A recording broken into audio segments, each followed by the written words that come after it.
Oke. Untuk membuat project baru, kita arahkan panah ini ke new project, terus namain ini misalkan wiwit, nama filenya. Sudah itu double klik untuk mengimport data, kemudian tambahkan data, nanti datanya saya sebar. Datanya bisa diganti namanya ataupun tidak, itu terserah. Misalkan ini ganti cobain. Oke, diokekan.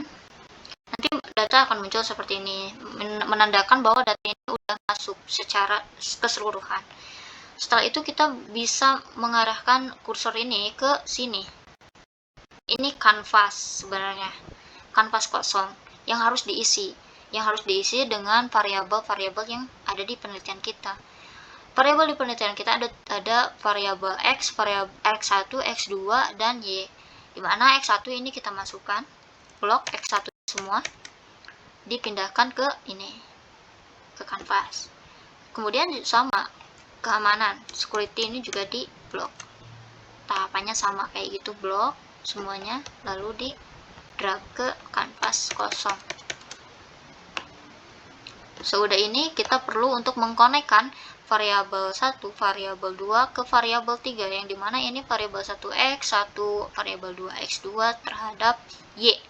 Oke, kita kursornya ke connect, dimana kita bisa ngedrag ke x1 ke y, lalu lepaskan.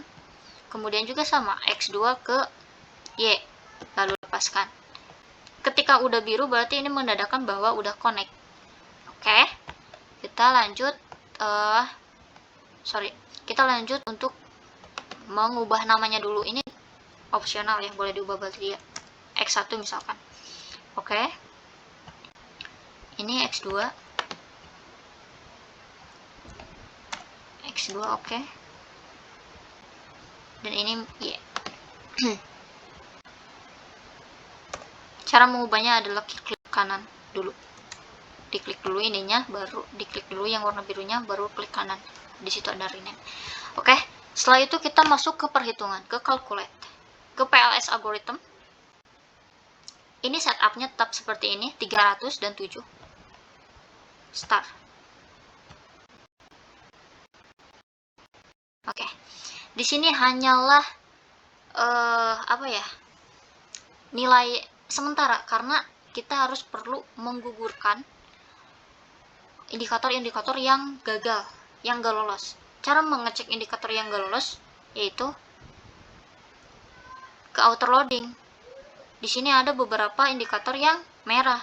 Yang merah ini yang harus dihapus di kanvas untuk bisa melanjutkan perhitungan yang bisa menghasilkan perhitungan yang valid.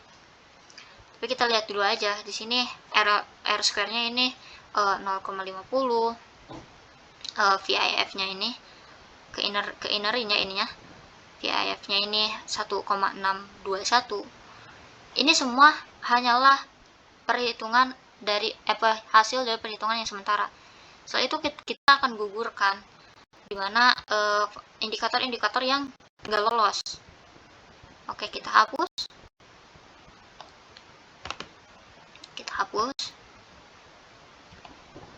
Sama ini semua hapus. Ya, pokoknya yang nggak lolos, yang merah dihapus agar perhitungannya ini benar hasilnya itu seperti apa. Nah, di sini tadi kan ada PLS algorithm, di sini udah hilang karena di sini ya kayak harus memulai dari awal, karena ada yang dihapus. Gak apa-apa, kita mulai lagi dari awal. Emang itu tujuannya, untuk memulai lagi dari awal, untuk mendapatkan hasil yang baik. Ke calculate, terus ke PLS algorithm lagi, terus ya udah start calculation lagi karena setupnya udah. Nah, ini gambaran dari beta, tapi ini gambarannya baru sedikit gitu karena ada langkah selanjutnya lagi. Kita lihat dulu R square-nya 0,534, beda dari yang tadi. Terus VIF-nya 1,314, ini sama ya, ini hasilnya udah sama yang ada di laporan penelitian. Terus outer loadingnya ini apakah ada yang merah? Ternyata tidak, udah aman semuanya. Berarti kita akan lanjutkan ke perhitungan selanjutnya. Cuman kita pengen ngelihat dulu model VIF-nya.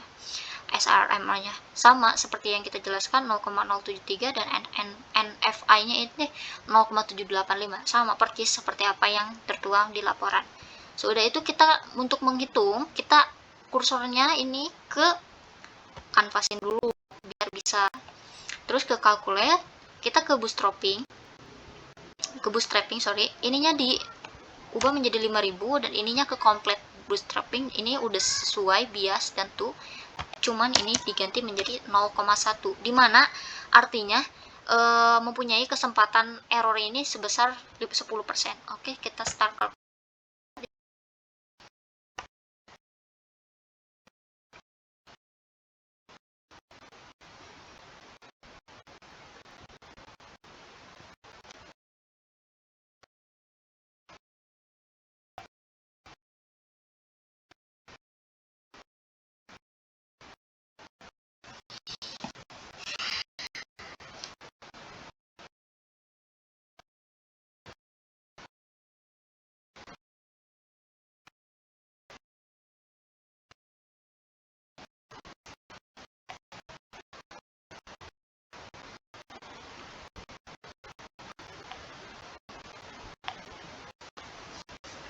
Hasil udah mau muncul. Nah, kan tadi ada tuh di VLS algorithm dikatakan tadi ini hanyalah gambaran sedikit. Nah, ini komplitnya. Ini bisa dibacanya seperti ini. Kemudahan berpengaruh positif terhadap intensi pembelian karena memiliki nilai P sebesar 0,000 lebih kecil dari nilai error, yaitu sebesar 0,1 bahkan 0,05. Dampaknya ini sebesar 0,597 untuk meningkatkan intensi pembelian. Ini X2 sebagai keamanan kan. Variabel keamanan berpengaruh positif terhadap intensi pembelian karena memiliki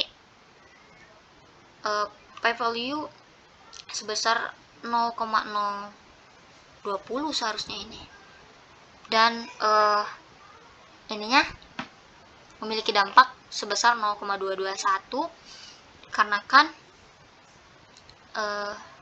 untuk meningkatkan intensi pembelian. Bukan dikarenakan.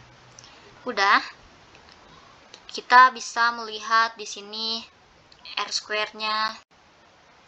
Nah, 0,534, p-values-nya 0,00. Terus auto loading ya udah tadi kan udah cakep gitu, auto loading. Coefficient-nya itu. Kita bisa melanjutkan ke blindfolding kalau udah aman. Canvas dulu ke calculate, ke blindfolding. Diubah menjadi 8 karena merah. Start. Ini perhitungan terakhir ya. Blindfolding 0,337. Sama seperti apa yang kita lihat dengarkan di laporan. Nih. Jadi model fit-nya ada SRMR-nya 0,073, NFI-nya 0,785, R square-nya ini 0,534, pet coefficient-nya ini yang tadi 0,597, betanya ini 0,597, p value-nya 0,00, keamanan, variabel keamanan ini betanya 0,221, p value-nya 0,020, construct reliability-nya CA, tadi ada disinggung CA, CR, dan AFA. Ini CA-nya lebih dari 0,70, CR-nya lebih dari 0,50, AFE-nya lebih dari 0,50. Udah deh kalau gitu mah. easy, easy, stop.